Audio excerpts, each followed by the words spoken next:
আসসালামু আলাইকুম।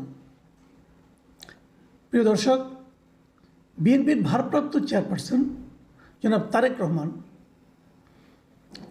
সোনাগাজী সরকারি সাবের মডেল পাইলট উচ্চ বিদ্যালয় মাঠের এক জনসভায় আজকে ভার্চুয়ালি যুক্ত হয়েছিলেন। এ ধরনের বিভিন্ন সভায়, বাংলাদেশের বিভিন্ন আলোচনা সভায়, বিভিন্ন ওয়ার্কশপে, জনসভায়, বিএনপির অথবা বিএনপির অঙ্গ সংগঠনের সভায় জনাব তারেক রহমান প্রায়ই লন্ডন থেকে ভার্চুয়ালি যুক্ত হন। উনি নিজে কিছু কথা বলেন, সভায় যারা উপস্থিত থাকেন তাদেরকে উনি দেখেন ওখান থেকে ভার্চুয়ালি, এই রিয়েকশনটা বোঝার চেষ্টা করেন। নিজে ওনার দলের যে সামনের দিক নির্দেশনা সেগুলি উনি দেন। এটা আমি দেখেছি, উনি দূরে থাকলেও সবসময় সক্রিয় থাকেন। তো আজকেও ছিলেন। আজকে যে কারণে ছিলেন, উনি একটা প্রতিষ্ঠানের, একটা সংগঠনের উনি প্রধান পৃষ্ঠপোষক। সেই সংগঠনটা হলো আমরা বিএনপি পরিবার। এই সংগঠনের উনি প্রধান পৃষ্ঠপোষক আর কি। সেই সংগঠনের উদ্যোগে ফেনী, নোয়াখালী, লক্ষ্মীপুর এই জেলাগুলোতে জুলাই আগস্ট বিপ্লবে যে ৪৫ জন শহীদ হয়েছিল, এরকম ৪৫টা পরিবারকে এই সংগঠনের পক্ষ থেকে আর্থিক সহায়তা দেওয়া হয়। এবং সেই সঙ্গে আওয়ামী শাসনামলে র্যাবের গুলিতে নিহত মোহাম্মদ মাসুদের পরিবারকে একটা ঘর উপহার দেওয়া হয়। সেই উপলক্ষে উনি এই অনুষ্ঠানটা হয় এবং সেখানে উনি ভাষণ দেন। তো এই ধরনের ঘটনা তো আমরা বলেছি আগেও যে উনি প্রায়ই থাকেন। কিন্তু আজকের বিষয়টা আমি কেন আলাপ করছি? আজকে উনি প্রায় লম্বা একটা ভাষণ দিয়েছেন, প্রায় ২০ মিনিটের মতো মনে হলো আমার কাছে। সেই ভাষণে উনি অনেক কথা বলেছেন, কিন্তু একটা কথা আমি এর আগে কখনো শুনেছি বলে মনে করতে পারি না। সেই জিনিসটা কি, আমি আপনাকে ভাষণের ওই অংশটুকু ভিডিও দেখেছি। আমি দেখে ভিডিও থেকে হুবহু আপনাদেরকে পড়ে শোনাই। উনি কি বলেছেন? উনি বলেছেন, স্বৈরাচার মুক্ত আন্দোলনের শহীদদের আত্মার যদি যথাযথ মর্যাদা দিতে হয়, তাহলে আমাদেরকে বাংলাদেশের মানুষের গণতন্ত্রের শাসনকে প্রতিষ্ঠিত করতে হবে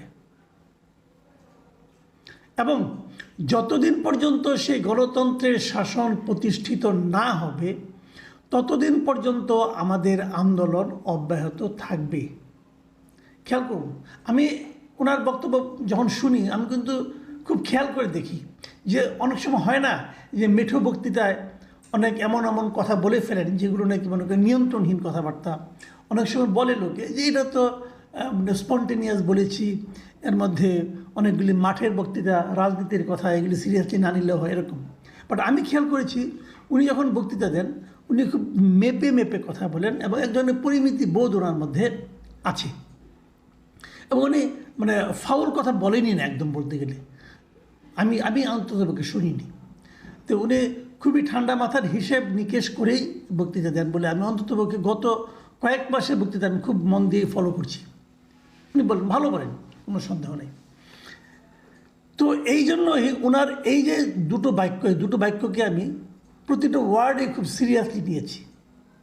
আমি আপনাদেরকে আবার বলি, তাহলে আপনারা ব্যাখ্যাটা আমার সঙ্গে হয়তো ফলো করতে পারবেন।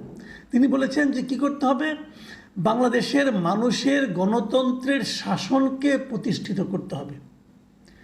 বাংলাদেশের মানুষের গণতন্ত্রের শাসন। মানুষের গণতন্ত্রের শাসন জিনিসটা কি? এটা হলো সেই গণতন্ত্রের শাসন যা নাকি সাধারণ মানুষ কায়েম করে। এটা কীভাবে কায়েম করে? ভোটের মাধ্যমে কায়েম করে। প্রত্যেকটা ওয়ার্ড উনি হিসেব করে বলেছেন, এটা আমার ধারণা। তারপরে উনি আবার বলেছেন, কি বলেছেন? যতদিন পর্যন্ত সেই গণতন্ত্রের শাসন প্রতিষ্ঠিত না হবে, যতদিন পর্যন্ত সেই নির্বাচন না হবে, যতদিন পর্যন্ত সেই সাধারণ মানুষের যে ভোটাধিকার সেটা প্রতিষ্ঠিত না হবে এবং ভোটাধিকারের মাধ্যমে একটা শাসন প্রতিষ্ঠিত না হবে, যতদিন পর্যন্ত গণতন্ত্রের শাসন প্রতিষ্ঠিত না হবে ততদিন পর্যন্ত আমাদের আন্দোলন অব্যাহত থাকবে। এই যে আন্দোলন অব্যাহত থাকবে, এই তিনটা শব্দ হলো সবচেয়ে গুরুত্বপূর্ণ এবং আমি মনে করি সবচেয়ে ইঙ্গিতপূর্ণও বটে। একটু বলি, আমার অভিমতটা একটু বলি, আপনাদের সঙ্গে শেয়ার করি। আমি তো আর সব বুঝি তা বলবো না, আপনারা নিশ্চয়ই আপনাদের মতো করে বুঝবেন। আমার আকাঙ্ক্ষা হলো যে আমার যে কী উপলব্ধিটা এটা আপনারা একটু আপনাদের সঙ্গে মিলিয়ে নেবেন। যতটুকু মেললো না মিললে অসুবিধা নাই, তবু একটু মিলিয়ে নিলে হয় কি সব মিলিয়ে একটা আলোচনা আসতে পারে। আপনাদের মতামত থাকলে সেটাও আমাকে লিখে জানাবেন, আমরা এটা নিয়ে পরে কথা বলবো। এই যে তিনটা শব্দের কথা বললাম যে আন্দোলন অব্যাহত থাকবে, আন্দোলনটা কার বিরুদ্ধে, আন্দোলনটা কাদেরকে নিয়ে? হ্যাঁ, এটা বোঝা যায় যে আন্দোলনটা জনগণকে নিয়ে। আন্দোলনটা কার বিরুদ্ধে, অথবা এই সময়ে আন্দোলনটা করতে হচ্ছে কেন? এখন যে সরকারটা আমাদের রাষ্ট্র পরিচালনার দায়িত্ব নিয়েছে, ডক্টর ইউনূসের সরকার, সেই সরকারকে তো বিএনপি মোটামুটি নিঃশর্তভাবে সমর্থন দিয়েছে, এখনও দিচ্ছে। তারা এখনও বলে এই সরকারকে আমরা সমর্থন দিই, এখনও বলে। কিন্তু তাহলে আন্দোলন কেন? যদি আপনি সরকারকে সমর্থন দেন, তাহলে তো সরকারই তো আপনার যে চাহিদা, আপনার দলের যে চাহিদা, আপনার দল যে চাহিদাটাকে জনগণের চাহিদা মনে করে, সেই যে চাহিদা, সেই চাহিদা তো এই সরকারের উপলব্ধি করার কথা। তাহলে আন্দোলন করতে হচ্ছে কেন?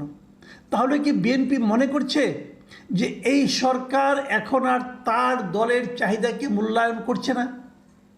তাহলে কি বিএনপি ভাবছে এদেশের জনগণ যা চায় সেই জিনিসটা এই সরকার আর সেভাবে মূল্যায়ন করছে না, অথবা সরকার উপলব্ধি করতে পারছে না, অথবা সরকার সেটাকে অনার করছে না? কোনটা? যে কোনো একটা হতে পারে। আমি আপনাদের আরেকটা জিনিস মনে করে দিই। তারেক রহমান সাহেব এই কথাটা কবে বললেন? দেখুন, গত কয়েকদিন ধরে আমরা দেখে আসছি যে ছাত্ররা একটা রাজনৈতিক দল করবে। এটা মোটামুটি আমরা কিন্তু বিভিন্নভাবে বুঝতেই পারছি, ওরাও ঘোষণা দিয়েছে, এবং সেটা হবে ফেব্রুয়ারির মাঝামাঝি, ফেব্রুয়ারির দ্বিতীয় সপ্তাহে। আজকে 5 তারিখ ফেব্রুয়ারি, মানে ফেব্রুয়ারির প্রথম সপ্তাহে আমরা শেষ দিকে আছি। আর দুদিন পর প্রথম সপ্তাহ শেষ হবে, তারপর দ্বিতীয় সপ্তাহ শুরু হবে, 15 তারিখ পর্যন্ত দ্বিতীয় সপ্তাহ চলবে। তাহলে দ্বিতীয় সপ্তাহে অথবা 20 তারিখ, তার মানে আর এই 10 থেকে 15 দিনের মধ্যে ছাত্ররা একটা রাজনৈতিক দল গঠন করবে। এবং এই রাজনৈতিক দল সম্পর্কে মোটামুটি আলোচনা হচ্ছে, আজকেও আলোচনা হয়েছে শুনলাম, আজকেও দেখলাম যে হাসনাত আবদুল্লাহ কিছু কথাবার্তা বলেছেন, এই দলের কী কাজ হবে না হবে, উনি এইটা প্রেস ব্রিফিং করেছে, অনেক কিছু হয়েছে, আরও হবে সামনে। এবং আমরা কিছুদিন আগে এটাও শুনেছি যে ডক্টর ইউনূস যুক্তরাজ্যের ফিনান্সিয়াল টাইমস পত্রিকার যে পডকাস্টে অংশ নিয়েছিলেন, সেখানে উনি বলেছিলেন যে উনি নিজেই ছাত্রদেরকে একটা রাজনৈতিক দল করার জন্য উৎসাহ দিয়েছেন, প্ররোচনা দিয়েছেন, অথবা বলেছেন যে তোমরা করো। ছাত্ররা বলেছে আমরা করব, আমাদেরকে তো কেউ চেনে না। উনি উৎসাহ দিয়ে বলেছেন যে তোমাদের দেশের সমস্ত লোক চেনে। তার মানে উনি তাদেরকে রাজনৈতিক দল করতে বলছেন। তো উনি যদি রাজনৈতিক দল করতে বলেন কাউকে, এবং সেই দলটা যদি নির্বাচনে অংশ নেয়, তাহলে সেই দলটা কি এই সরকারের, মানে ডক্টর ইউনূস সরকারের কাছ থেকে বাড়তি কিছু মাইলেজ পাবে না? অবধারিত পাবে।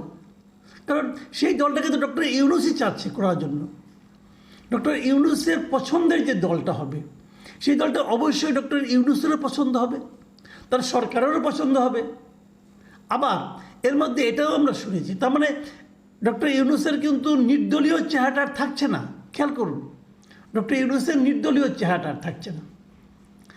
পাশাপাশি আমরা দেখেছি ডক্টর ইউনূসের যে সরব প্রেস সেক্রেটারি, মানে সবাই, এর আগে আমরা অনেক সরকার প্রধানের প্রেস সেক্রেটারি দেখেছি, কিন্তু এত সরব প্রেস সেক্রেটারি বোধহয় কখনো দেখিনি। যাই হোক, সেই সরব প্রেস সেক্রেটারি শফিকুল আলম, উনি একটা জায়গায় বলেছেন যে এই সরকার নিরপেক্ষ কোনো সরকার নয়, নির্দলীয় কোনো সরকার নয়, এটা একটা অরাজনৈতিক সরকার নয়, এই সরকার একটা রাজনৈতিক সরকার। তার মানে উনি যেটা বলেন আমি ধরে নেই এইটাই ডক্টর ইউনূসের কথা, কারণ উনি ডক্টর ইউনূসের প্রেস সেক্রেটারি। তো প্রেস সেক্রেটারি সে বলেছেন এটা একটা রাজনৈতিক সরকার।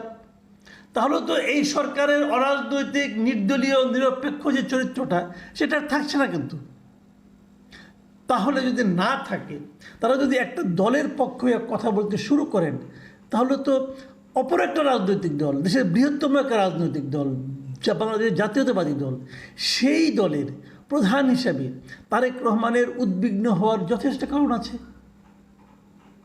এবং সেই উদ্বেগেরই বহিঃপ্রকাশ কি এই কথাটা যে আমরা আন্দোলন করব যতদিন পর্যন্ত নির্বাচন না হয়। তো আমি এই পুরো বক্তব্যটাকে যদি আমার মতো করে ব্যাখ্যা করি, আমি এক বাক্যে বলি যে যতদিন পর্যন্ত একটা সুষ্ঠু অবাধ নির্বাচন না হবে ততদিন পর্যন্ত তার জন্য আমরা আন্দোলন করব।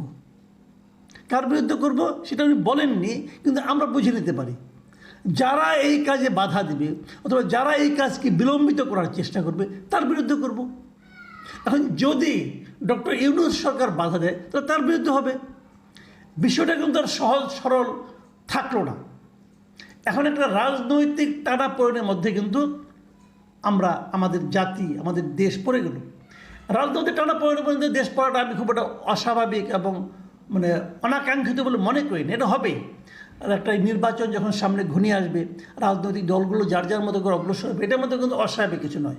কিন্তু আমার যেটা আমার ভালো লাগছে না সেটা হলো আমরা তো চেয়েছিলাম যে ডক্টর ইউনূসের সরকারের শেষ পর্যন্ত নির্বাচনটা পরিচালনা করুক। আমরা এটাকে একটি নির্দলীয় সরকার ভেবেছিলাম।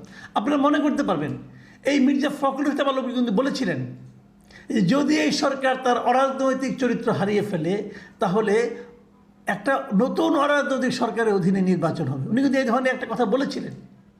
তো সেই জিনিসটা কিন্তু আলটিমেটলি ঘটতে যাচ্ছে। তো এই বিষয়টা সব মিলিয়ে তাহলে কেমন দাঁড়ালো? প্রিয় দর্শক, আপনারা ভাবুন, আমরাও ভাবি, সামনের দিনগুলো দেখি, আরও দু একটা ঘটনা দেখি, তারপর হয়তো আমরা আরেকটা কনক্লুশনের দিকে যেতে পারব। আপাতত এ পর্যন্তই। আল্লাহ হাফেজ।